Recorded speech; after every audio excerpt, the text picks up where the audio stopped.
आज है फिर से एक नया फैंटास्टिक फ्राइडे और मैं इंद्रा आपके लिए लेकर आई हूँ एक और नई कहानी, ज्ञान से भरी एक नई कहानी। एक बार एक संत जा रहे थे तो रास्ते में उन्होंने रोने की आवाज़ सुनी। इधर उधर नज़र दौड़ाई तो देखा एक कौवा बैठा रो रहा है। संत ने कौवे से रोने की वजह पूछी और कहा कि वो उसकी पीड़ा दूर करने की कोशिश करेंगे। कौवे ने कहा वो अपनी ज़िंदगी से बहुत परेशान है, ये काला रंग उसे बिल्कुल नहीं अच्छा लगता, इसी वजह से कोई उसे प्यार नहीं करता, लोग उसे देखकर कंकड़ मारकर उड़ा देते हैं। संत ने कौवे से कहा फिर तुम किसके जैसा बनना चाहते हो? कौवे ने तुरंत जवाब दिया मुझे हंस जैसा बनना है, वो कितना सुंदर लगता है, लोग उसकी तरफ आकर्षित होते हैं। संत ने कहा ठीक है, मैं तुम्हें हंस जैसा बना दूंगा, पर पहले जाओ और हंस से पूछ करके आओ कि क्या हंस खुश है। कौवा उड़ा और पहुंच गया हंस के पास और उसे सब बात कही। पूछा हंस भाई बताइए क्या आप खुश हैं? हंस ने कहा नहीं, मैं भी अपने रूप से खुश नहीं हूँ। कौवे को आश्चर्य हुआ। हंस ने कहा ये कोई रूप है सफ़ेद सा, लोग तस्वीर लेते हैं तो मुझसे ज़्यादा तो पानी सुंदर लगता है, मुझे ये रूप नहीं चाहिए। कौवा हंस को लेकर संत के पास आया। हंस ने संत से कहा मुझे भी अपना रूप बदलना है, आप मेरी भी सहायता कीजिए और मुझे तोते जैसा बना दीजिए।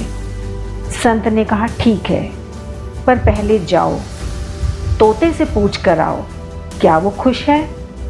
हंस और कौवा दोनों तोते के पास पहुँचे और उससे वही सवाल किया।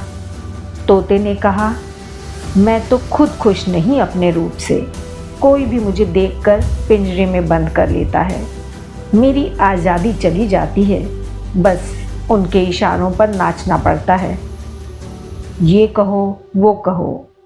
अब तीनों मिलकर संत के पास आए। तोते ने कहा उसे भी रूप बदलना है और वो मोर जैसा खूबसूरत बनना चाहता है। संत ने कहा ठीक है, पर पहले तुम लोग जाकर मोर से पूछ कर आओ क्या वो खुश है। अब वो मिलकर मोर के पास गए और सारी कहानी कही। मोर भी सुनकर उदास हो गया। मोर ने कहा मेरा रूप भी क्या रूप है, मैं खूबसूरत हूँ, इसलिए शिकारी जब मर्जी आता है शिकार करते हैं और मुझे मारकर मेरे पंखों को नोच लेते हैं। मैं हर वक्त डर के साए में जीता हूँ और जाने कौन सा दिन मेरी ज़िंदगी का आखिरी दिन हो। तीनों ने पूछा फिर आप कैसा बनना चाहते हैं?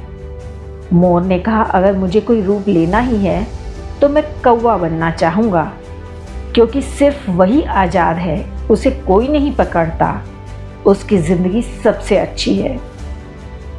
इस कहानी से हमें यह सीख मिलती है कि आप जैसे हैं खुद में सर्वश्रेष्ठ हैं, क्योंकि आप जैसा कोई और नहीं है, आप खुद अपनी कॉपी हैं, इसलिए अपनी तुलना किसी से ना करें और जिस हाल में हैं, जिस रूप में हैं, उसी में खुश रहें।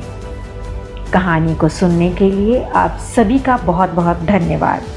अगर आपने अभी तक मेरे चैनल को सब्सक्राइब नहीं किया है तो प्लीज़ सब्सक्राइब कीजिए, अपने दोस्तों के साथ मेरे वीडियोस को शेयर भी कीजिए।